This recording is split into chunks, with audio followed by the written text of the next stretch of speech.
Subscribe कीजिए गुरु ज्ञान channel को और बेल आइकन दबाइए लेटेस्ट वीडियो सबसे पहले देखने के लिए।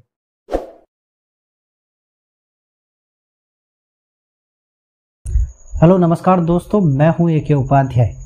आप देख रहे हैं गुरुजी आईएएस यूट्यूब चैनल। आज हम बात करेंगे भारत की संसदीय व्यवस्था की और देखने की कोशिश करेंगे कि कार्यपालिका क्या होती है। हम जानते हैं कि सरकार के 3 अंग होते हैं, कार्यपालिका, विधायिका और न्यायपालिका, जिसमें से एक महत्वपूर्ण अंग है कार्यपालिका। कार्यपालिका की हम बात करेंगे और ये जानने की कोशिश करेंगे कि कार्यपालिका किन चीज़ों से मिलकर बनती है, संघ की कार्यपालिका में कौन शामिल होता है, और उसी प्रकार जानने की कोशिश करेंगे कि राज्य की कार्यपालिका में कौन लोग शामिल होते हैं। इसी में हम आज अपनी कड़ी को शुरू कर रहे हैं और देखने की कोशिश करेंगे राष्ट्रपति को कि राष्ट्रपति क्या होते हैं, इनकी क्या काम होते हैं। उसके बाद मैं आपको बता देता हूं कि संघ की कार्यपालिका में राष्ट्रपति होते हैं, राष्ट्रपति के साथ साथ उपराष्ट्रपति होते हैं, प्रधानमंत्री और उनकी मंत्री परिषद होती है, और एक महान्यायवादी भारतीय यानी संसदीय व्यवस्था के कार्यपालिका यानी संघीय कार्यपालिका के हिस्सा होते हैं। उसी प्रकार से राज्य कार्यपालिका में राज्यपाल होते हैं, मुख्यमंत्री होते हैं, मुख्यमंत्री की मंत्री परिषद होती है और महाधिवक्ता होते हैं। यानी कि इन दिनों का सिनेरियो थोड़ा थोड़ा सा सेम है, लेकिन क्योंकि राज्यों में उपराज्यपाल नहीं होते हैं, इसलिए यहाँ पर उपराज्यपाल का संबंध या इस पद को नहीं रखा गया है। बेसिकली उपराज्यपाल जो उपराज्यपाल होते हैं वो केंद्र शासित प्रदेशों में पाए जाते हैं, जिन्हें इंग्लिश में लेफ्टिनेंट गवर्नर कहा जाता है। लेकिन भारत में या केंद्र में उपराष्ट्रपति का एक पद होता है जो राज्यसभा में सभापति होते हैं। चलिए आगे बढ़ते हैं और जानने की कोशिश करते हैं राष्ट्रपति के बारे में कि राष्ट्रपति क्या होते हैं। लेकिन उससे पहले हम जानते हैं कि संविधान में केंद्रीय और राज्य जो कार्यपालिकाएं हैं उनके बारे में क्या प्रावधान किए गए हैं। संविधान केंद्र एवं राज्य दोनों में संसदीय सरकार की व्यवस्था करता है। यानी कि जो भारतीय संविधान है वो केंद्र में भी और केंद्र के साथ साथ राज्य में भी एक संसदीय सरकार की व्यवस्था करता है। यानी सरकार की एक संसद होगी, यानी एक विधायिका होगी जो क्या करेगी, कानून बनाएगी, और उसको लागू करने का काम किसका होगा, कार्यपालिका का होगा।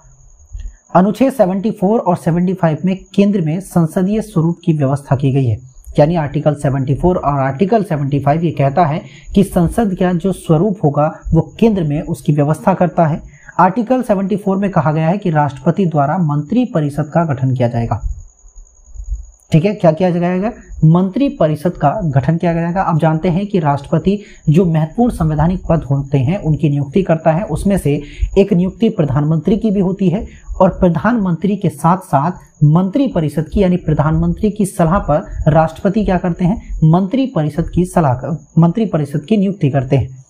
चलिए आर्टिकल 75 देखते हैं। आर्टिकल 75 क्या कहता है, मंत्रियों की नियुक्ति उनके कार्यकाल, उनकी जिम्मेदारी, शपथ और योग्यता और मंत्रियों के वेतन भत्ते से संबंधित है। यानी आर्टिकल 75 में क्या बताया गया है कि मंत्रियों की नियुक्ति किस प्रकार से की जाएगी, उनका कार्यकाल कितना होगा, उनकी क्या क्या रिस्पॉन्सिबिलिटीज होंगी, शपथ कौन दिलाएगा, उनकी योग्यताएं क्या होनी चाहिए, और मंत्रियों का वेतन और भत्ता क्या होगा, इस बात का जिक्र किया गया है आर्टिकल 75। ये देखिए केंद्र के मामले में, राज्य के मामले में नहीं, तो ये केंद्र का मामला है। आर्टिकल 74 और 75 तो ये केंद्र के बारे में ही बात हो रही है, यानी केंद्रीय कार्यपालिका की बात हो रही है।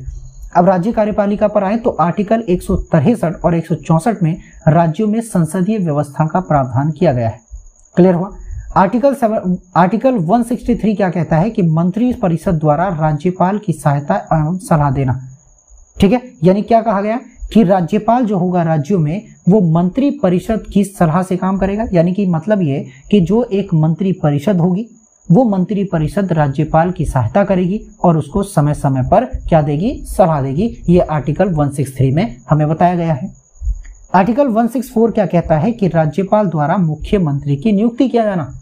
यानी कि मामला यह है जैसे राष्ट्रपति प्रधानमंत्री की नियुक्ति करते हैं, उसी तरीके से केंद्र में क्या होगा, यानी कि राज्य में क्या होगा कि राज्य में राज्यपाल क्या करेंगे, मुख्यमंत्री की नियुक्ति करेंगे। समझ गए आप।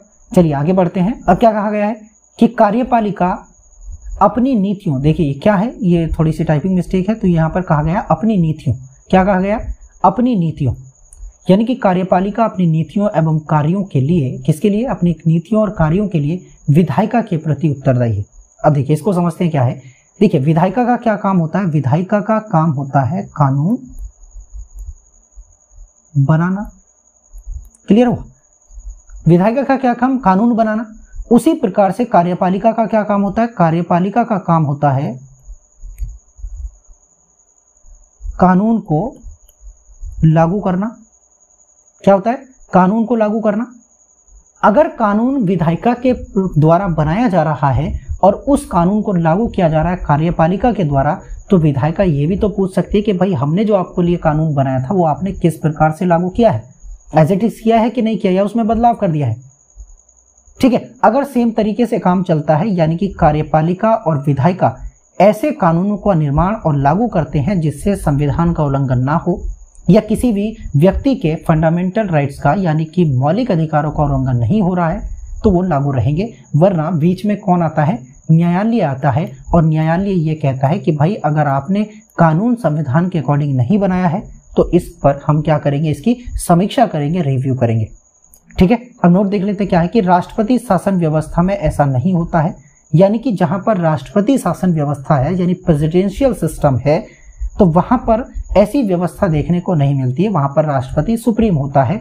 और ये बात भी है कि जो वहां की कार्यपालिका है वो केवल अपने कार्यों के लिए विधायिका से स्वतंत्र होती है, उत्तरदायी नहीं होती। यानी कार्यपालिका का काम अलग है, विधायिका का काम अलग है। ठीक है, तो एक दूसरे से स्वतंत्र है लेकिन उत्तरदायी नहीं है, यानी कि आंसरेबल नहीं है। ठीक है, लेकिन यहाँ पर क्या है, आंसरेबल है। ये इसको ऐसे समझिए कि मान लेते हैं कि आपके घर में पिताजी हैं। ठीक है, पिताजी ने आपको 100 रुपए दिए कि भाई बेटा जाओ लेके जाओ और मार्केट से सामान लेकर आओ। ठीक है, आप पैसे बचा बचा के क्या करके आए, 80 रुपए का सामान लेकर आए, 20 रुपए आपने अपने पास रख लिए। अब पिताजी के पास ये अधिकार है कि भाई मेरा बेटा को 100 रुपए मिले थे, वो कहां पर खर्च करके आया है। ठीक है, उसने कहां पर खर्च किया है, तो वो आपसे हिसाब मांग सकते हैं, बताओ ये 80 रुपए का या 100 रुपए का अगर आप सामान लेकर आए हैं तो कितने का क्या सामान आया है, कहां से लिया था मुझे बताओ। तो आप उनके प्रति आंसरेबल, आप उनको बताएंगे कि हाँ पिताजी मैं एक दुकान से, ए नाम की दुकान से ये सामान लाया हूँ, ये दूसरी दुकान से ये सामान लाया हूँ और इतने रुपए का आया है। ठीक है, इतने रुपए का आया है। तो उसी प्रकार से विधायिका ये पूछ सकती है कि भाई हमने आपको कानून बनाकर दिया था, तो वो कानून आपने किस प्रकार से लागू किया है। ठीक है, संविधान के भाग 5 में क्या है, अनुच्छेद 52 से 78 तक में संघीय कार्यपालिका का वर्णन किया गया है। भाग 5 में देखिए, अब ये चीज रखना, जो भाग 5 है वो केंद्र से संबंधित है, यानी भाग 5 किससे संबंधित है, केंद्र से संबंधित है, और उसमें सारी बातें केंद्र से संबंधित ही होंगी, राज्य का कोई मामला नहीं है। लेकिन जब हम इससे आगे बढ़ें और बात करें भाग 4 की, तो भाग 6 की, तो भाग 6 में केवल राज्य की कार्यपालिका का वर्णन किया गया है। समझ रहे, इसमें और भी है। तो भाग 6 में राज्य है और भाग 5 में केंद्र है। ठीक है, क्लियर हुआ। भाग 4 में क्या है, भाग 4 कैम में की अगर मैं बात करूं तो फंडामेंटल ड्यूटीज हैं। ठीक है, भाग 4 में डीपीएसपी है। भाग 3 में क्या है, फंडामेंटल राइट्स हैं। भाग 2 में क्या है, नागरिकता है। ठीक है, इसी प्रकार से हम ये पहले धीरे धीरे कवर करेंगे। लेकिन हम राष्ट्रपति, मेरे पास स्टूडेंट्स बोल रहे थे कि सर राष्ट्रपति को समझाइए, तो हम राष्ट्रपति को समझाने की कोशिश कर रहे हैं। तो भाग 5 में अनुच्छेद 52 से लेकर 78 तक में क्या है, संघीय कार्यपालिका का वर्णन है। उसी प्रकार से संविधान के भाग 6 में अनुच्छेद 153 से 167 तक में क्या है, कार्यपालिका का वर्णन किया गया है, यानी कि राज्य की कार्यपालिका का वर्णन किया गया है। ठीक है, अब बात करते हैं भारतीय राष्ट्रपति की। ठीक है, क्योंकि संघ की कार्यपालिका का प्रमुख हिस्सा है, प्रमुख भाग है, तो उसके बारे में हमें जानना जरूरी है कि भाई प्रेसिडेंट यानी कि राष्ट्रपति जो है वो राष्ट्रपति का क्या मामला है और क्या प्रकार से जिक्र किया गया है, क्या योग्यताएं होनी चाहिए। ठीक है, संविधान के द्वारा आर्टिकल 52 में राष्ट्रपति के पद का प्रावधान किया गया है। ये कहा गया है कि आर्टिकल 52 के अनुसार कि भारत का एक राष्ट्रपति होगा। ठीक है, क्या होगा कि भारत का एक राष्ट्रपति होगा। अब राष्ट्रपति कौन होता है, देखिए राष्ट्रपति एक राष्ट्र का प्रमुख होता है और वे एक भारत का प्रथम नागरिक भी होता है। ठीक है, यानी कि भारत में सबसे बड़ा पद अगर कोई है तो वो राष्ट्रपति का है। अगर कोई माने पूछे कि भाई भारत में सबसे प्रथम नागरिक कौन है, तो प्रथम नागरिक कौन है, प्रेसिडेंट है। क्लियर हुआ, कौन है, प्रेसिडेंट है। उसी प्रकार से राष्ट्र के अध्यक्ष होते हैं, यानी कि पूरे भारत देश के अध्यक्ष होते हैं, इनके ऊपर कोई नहीं। ठीक है, लेकिन इसका मतलब ये नहीं कि ये सुप्रीम हो जाए या फिर ऐसा करें निरंकुश हो जाए। ठीक है, और ये जो हमारा पद है यानी कि राष्ट्राध्यक्ष है, जो राष्ट्रपति पद है, वो क्या है कि राष्ट्र की एकता, अखंडता और सुदृढ़ता का परिचायक माना जाता है। क्यों माना जाता है? क्योंकि भाई देखिए इतना बड़ा देश है, ठीक है, इतना बड़ा देश में एक पद है, ठीक है, और एक पद भी क्या है, प्रथम नागरिक इसको कहा गया है कि भाई प्रथम नागरिक हैं आप, उसी के तौर पर इसको क्या कहा गया है, राष्ट्र के अध्यक्ष कहा गया है। और जब इतनी बातें की जा रही हैं तो सीधे तौर पर वो एकता की, राष्ट्र की एकता यानी कि एकता का प्रतीक है। एक पद भारत की एकता को प्रदर्शित करता है, यूनिटी को प्रदर्शित करता है, अखंडता, ठीक है, ये और सुदृढ़ता यानी मजबूती और अखंडता, इंटीग्रिटी का परिचायक है, सूत्र है यानी सूचक है, ठीक है।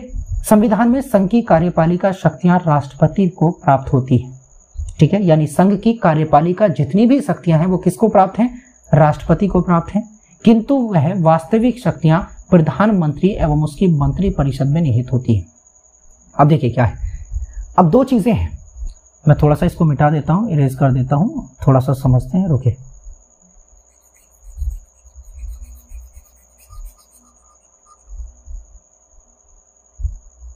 देखिए यहां पर क्या है, दो चीजें हैं, एक तो हेड ऑफ द गवर्नमेंट और एक होता है head of the state. America में क्या है कि अमेरिका में अगर मैं यूएसए की बात करूं तो यूएसए में ये एक ही पर्सन होता है और वो होता है प्रेसिडेंट। कहां की बात कर रहा हूं, यूएसए की। अगर हम इंडिया में आ जाएं या संसदीय व्यवस्था में आ जाएं तो इंडिया में ये व्यक्ति अलग है, ये व्यक्ति अलग है। Head of the government PM होते हैं, उसी प्रकार से हेड ऑफ द स्टेट कौन होते हैं, प्रेसिडेंट होते हैं। क्लियर हुआ? अब देखिए प्रेसिडेंट की पावर यानी कि यूएसए में सभी की पूरी पावर किसके हाथों में होती है, प्रेसिडेंट के हाथों में होती है।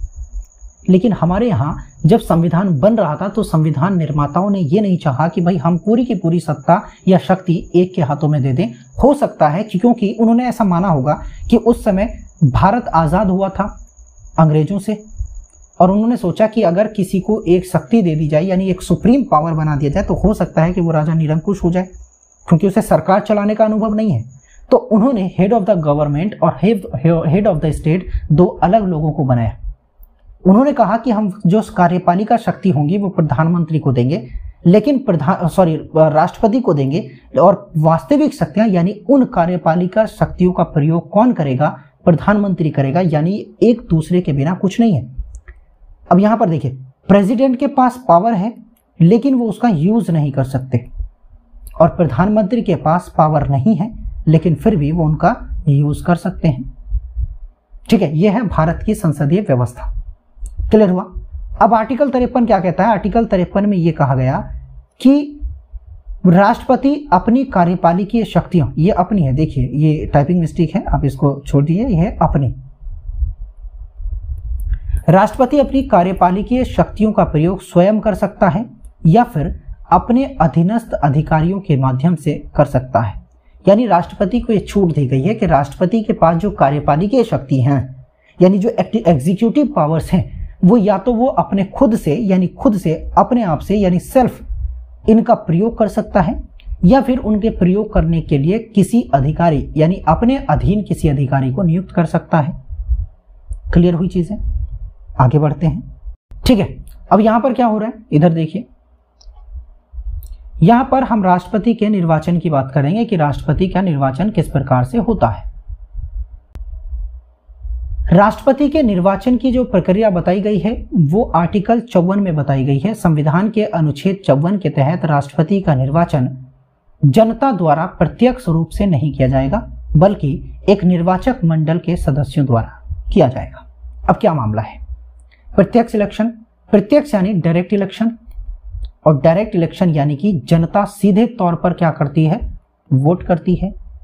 लेकिन यहां पर कहा गया निर्वाचक मंडल द्वारा, यानी कि इसका मतलब है कि जो राष्ट्रपति का इलेक्शन होगा वो कैसे होगा, इनडायरेक्ट होगा। क्लियर हुआ? कैसे होगा, इनडायरेक्ट होगा।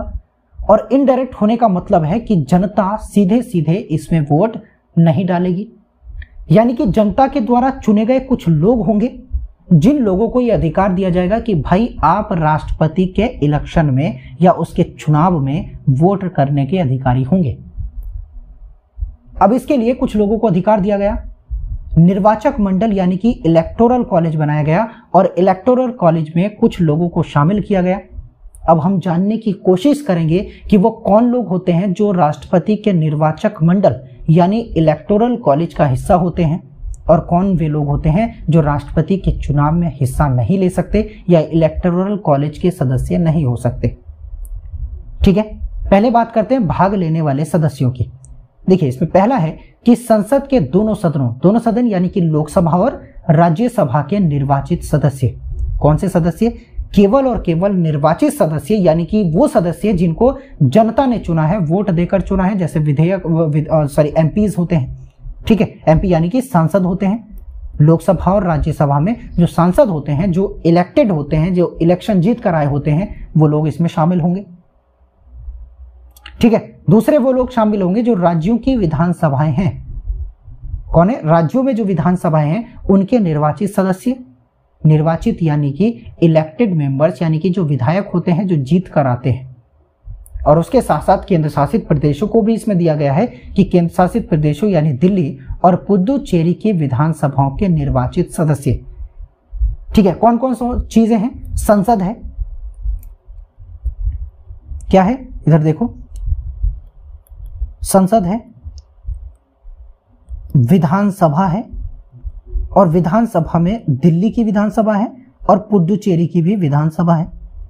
यानी 2 केंद्र शासित प्रदेश हैं और सभी राज्यों की विधानसभा है और इसमें संसद है। अब याद रखिएगा कि इसमें विधान परिषद को शामिल नहीं किया गया है। विधान परिषद को इसलिए शामिल नहीं किया गया क्योंकि विधान परिषद सभी राज्यों में शामिल है नहीं, सभी राज्यों में नहीं है विधान परिषद, इसलिए हमने इनको शामिल नहीं किया है। अब देखते हैं कौन लोग हिस्सा नहीं ले सकते। पहली बात तो आप ये ध्यान रख लीजिएगा कि संसद के दोनों सदनों के निर्वाचित सदस्य हैं, तो इसमें जो मनोनीत सदस्य हैं या इनमें जो मनोनीत सदस्य हैं यानी कि जिनको राष्ट्रपति मनोनीत करते हैं वो इसका हिस्सा नहीं हो सकते। उसी के साथ साथ राज्य विधानसभाओं के मनोनीत सदस्य नहीं हो सकते। और अगर मैं दोबारा बात करूं केंद्र शासित प्रदेशों दिल्ली व पुदुचेरी विधानसभाओं के, तो वो भी मनोनीत सदस्य उसके भाग नहीं ले सकते। मनोनीत का मतलब होता है नॉमिनेटेड, जिनको राष्ट्रपति ने या राज्यपाल ने नियुक्त किया हुआ है, राष्ट्रपति ने नियुक्त किया हुआ है, जिनको राष्ट्रपति नियुक्त करते हैं। क्लियर हुआ? उसके साथ साथ विधान परिषदों का एक भी सदस्य, चाहे वो निर्वाचित हो या मनोनीत हो, इसमें शामिल नहीं होता। इसका एक कारण ये हो सकता है क्योंकि विधान परिषद सभी राज्यों में शामिल नहीं है। उसके साथ साथ अगर किसी सभा का विघटन हो जाए तो उस स्थिति में उस विधानसभा या उस सभा का कोई भी सदस्य इसमें भाग नहीं ले सकता। क्लियर हुआ? यह था इलेक्टोरल कॉलेज। क्या देखा हमने? एक तो संसद के दोनों सदन यानी राज्यसभा और लोकसभा के निर्वाचित सदस्य भाग लेंगे इलेक्शन में, और उसके साथ साथ राज्य विधानसभाओं के निर्वाचित सदस्य और दिल्ली पुदुचेरी केंद्र शासित प्रदेशों की विधानसभा के निर्वाचित सदस्य। इसमें मनोनीत सदस्य एक भी शामिल नहीं है, चाहे वो केंद्र शासित प्रदेशों का हो, चाहे वो राज्य विधानसभाओं का हो, चाहे वो लोकसभा या राज्यसभा का हो, चाहे वो और विधान परिषद के निर्वाचित और मनोनीत दोनों में से कोई भी सदस्य इसका हिस्सा नहीं होते। क्लियर हुआ? बहुत बढ़िया। ठीक है, चलिए आज को इस चैप्टर को हम यही खत्म करते हैं। अगली बार हम जानने की अगले चैप्टर में कोशिश करेंगे कि भाई राष्ट्रपति के निर्वाचन की जो पद्धति होती है या विधि होती है वो विधि क्या होती है और किस प्रकार से राष्ट्रपति की वोटिंग होती है, किस प्रकार से उनकी वोट की वैल्यू निकलती है जो वोट डालते हैं, किस प्रकार से कोटा निर्धारित किया जाता है, इनके फॉर्मूलाज होते हैं, हम जानने की कोशिश करेंगे। ठीक है दोस्तों, देखिए अगर वीडियो आपको पसंद आया तो वीडियो को लाइक जरूर कर लें, चैनल को सब्सक्राइब कर लें, क्योंकि हम इसी प्रकार से अपने वीडियोस को लाते रहेंगे। राष्ट्रपति को आपको समझाएंगे, 3-4 टॉप चैप्टर्स में वीडियोस में समझाएंगे, ज़्यादा लंबा मैं वीडियो रखूंगा नहीं। अगर आप किसी भी एग्जाम यानी कि IAS PCS की तैयारी कर रहे हैं या उसके साथ साथ अगर आप किसी भी वनडे एग्जाम्स की तैयारी कर रहे हैं तो आप हमारे चैनल से जुड़ सकते हैं। ठीक है, और अगर आपको वीडियो पसंद आई हो तो वीडियो को लाइक शेयर ज़रूर करें, चैनल को सब्सक्राइब कर लें ताकि इसी प्रकार की वीडियो आपको मिलती रहे। चलिए दोस्तों, मिलते हैं अगली वीडियो में। नमस्कार।